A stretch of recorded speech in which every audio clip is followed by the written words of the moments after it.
Soy el padre Rodolfo Navarro Vidales, párroco de la parroquia de Santa Teresita del Niño Jesús en Escobedo, Nuevo León. Soy el asesor de los grupos del MFC de esta área, de esta zona. El tema que vamos a ver el día de hoy es el tema número 7, ejercitando el diálogo en pareja. El texto base de este tema es el libro de Génesis 3, del 1 al 13. Vamos a dar primeramente lectura a este texto. La serpiente era el más astuto de todos los animales del campo que Yahvé Dios había hecho. Y dijo a la mujer: ¿Cómo es que Dios les ha dicho, no coman de ninguno de los árboles del jardín? Respondió la mujer a la serpiente: Podemos comer del fruto de los árboles del jardín, mas del fruto del árbol que está en medio del jardín, ha dicho Dios, no coman de él ni lo toquen, so pena de muerte. Replicó la serpiente a la mujer: De ninguna manera morirán. Es que Dios sabe muy bien que el día en que comieran de él, se les abrirán los ojos, y serán como dioses, conocedores del bien y del mal. Y como viera la mujer que el árbol era bueno para comer, apetecible a la vista y excelente para lograr sabiduría, tomó de su fruto y comió, y dio también a su marido, que igualmente comió. Entonces se les abrieron entre ambos los ojos, y se dieron cuenta de que estaban desnudos, y cosiendo hojas de higuera, se hicieron unos ceñidores.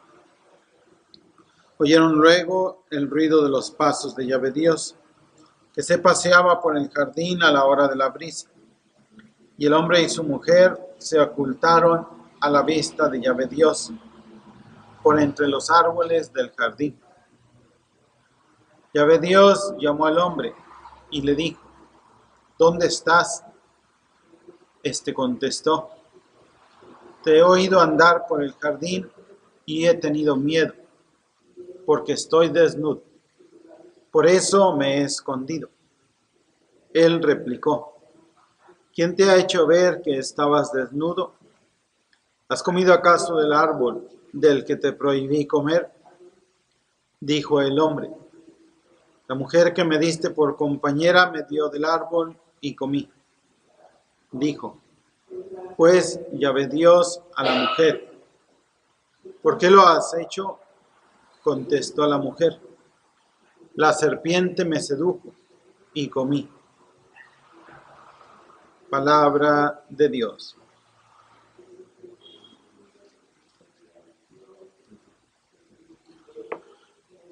Este texto aquí en la Biblia de Jerusalén Latinoamericana, en el versículo 1, nos pone una nota donde nos dice: la serpiente simboliza un ser hostil a Dios y enemigo del hombre, y en el cual han reconocido al adversario, al diablo. Ver también Job 1:6. Mediante el recurso del diálogo, el autor expone el proceso humano, atracción de lo prohibido que lleva a transgresión. En el capítulo 3, versículo 6, se describe este proceso.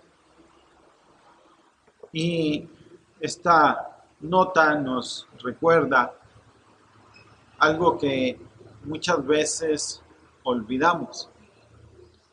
Nos influenciamos mucho por la televisión, medios de comunicación, sobre la imagen del diablo, así como un monstruo, como un ser feo, que en realidad no es así. Si recordamos, dentro de los nombres que tiene el diablo, uno de ellos es el de Luzbel, es decir, es luz bella. El diablo es un ángel que se ha rebelado contra Dios. y nos va a invitar, como en el texto, a revelarnos a Dios.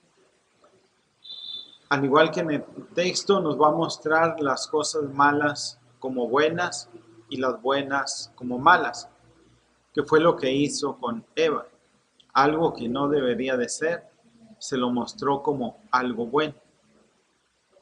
Y en el proceso del matrimonio, como dice la gente, pues el diablo va a andar siempre ahí metiendo su cola. O sea, el diablo va a buscar la división. El diablo va a buscar que ese matrimonio no logre caminar bien.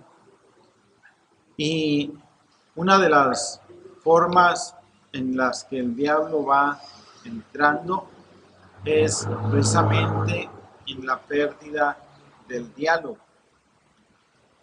y mucho más en nuestro tiempo. Antiguamente, pues el hombre trabajaba y la mujer estaba en la casa, también con su trabajo arduo de la casa, pero estaba al frente de su familia. Y el que llegaba cansado del trabajo, pues era el hombre. Ahora los dos llegan cansados. Y entonces se va perdiendo algo esencial en el matrimonio, que es el diálogo. Porque el diálogo no solamente en el aspecto de hablar cómo está el clima, es parte de cómo te fue en el trabajo, sí, pero hablar de nosotros como personas. De manera que ahí en el diálogo es donde me voy mostrando a la otra persona.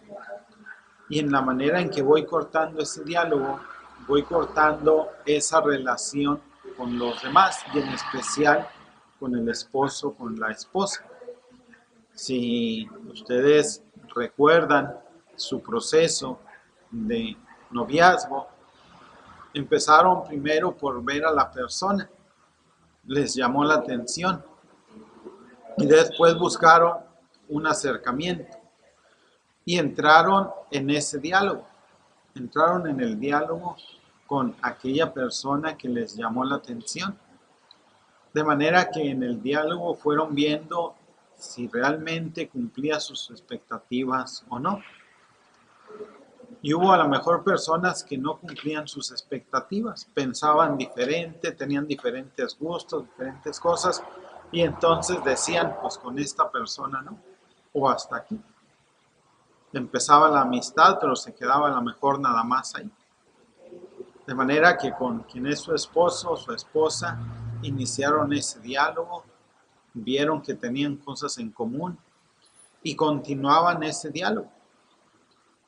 Desafortunadamente, en el matrimonio, muchas veces ese diálogo se va perdiendo, de manera que ya no hay tiempo para ese diálogo y es algo esencial.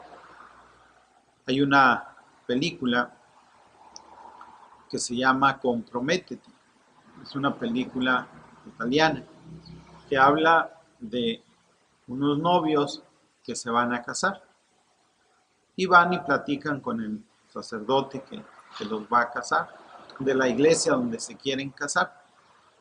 Y dentro de la misa, el sacerdote hace un ejercicio en el cual la pareja tiene que ver cómo va a ser su futuro.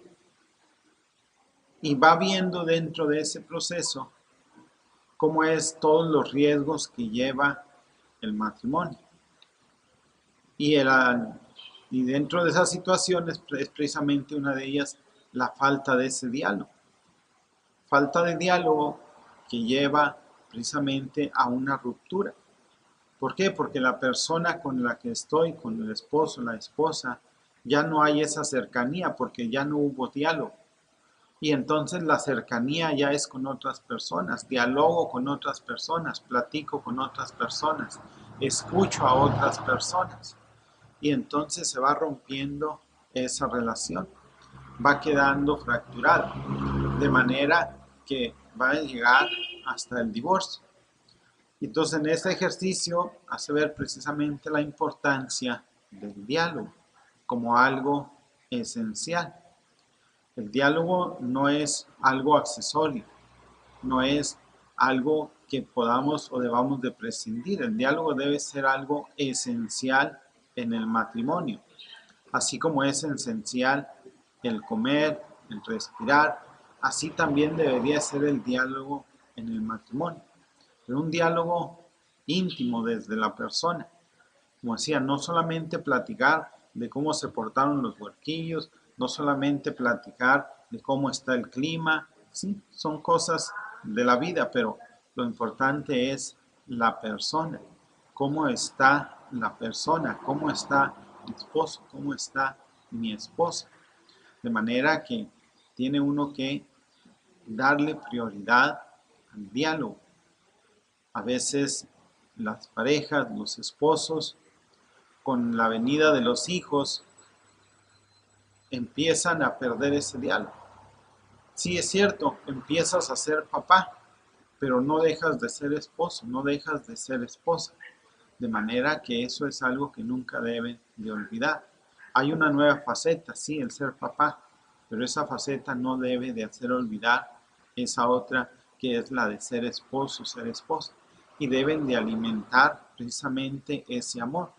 Así como hay una dedicación de tiempo para los hijos, así también un tiempo para el esposo, para la esposa, darse su espacio. Y este tema es a lo que nos invita. Primero, a revisar cómo está nuestro diálogo, cuánto tiempo estamos dedicando. Precisamente ahora en el 2014, que tuvimos el tiempo de Adviento, fue un ejercicio que les puse aquí a los matrimonios en las misas, de dedicar tiempo a su familia. Si nosotros hacemos cuentas de las 24 horas del día, ¿cuánto tiempo dedicamos para arreglarnos? ¿Cuánto tiempo dedicamos para el trabajo? ¿Cuánto tiempo dedicamos para trasladarnos al trabajo? ¿Cuánto tiempo dedicamos a la televisión, a la computadora? ¿Y cuánto tiempo dedicamos para platicar con mi esposa, con mi hijo, con mis hijos, con mi esposo? Vemos que realmente es muy poco el tiempo que dedicamos. Dedicamos mucho tiempo a otras cosas, algunas necesarias como es el trabajo, pero también es esencial ese diálogo dentro de la familia. Pues que Dios les ayude para que puedan valorar el diálogo, se revisen y si están entablando este diálogo, qué bueno, un diálogo personal donde hable de mí, de la persona. Y si no, pues empezar ese caminar. El diálogo debe ser algo esencial en su vida de matrimonio, en su vida de familia. Y que Dios los bendiga.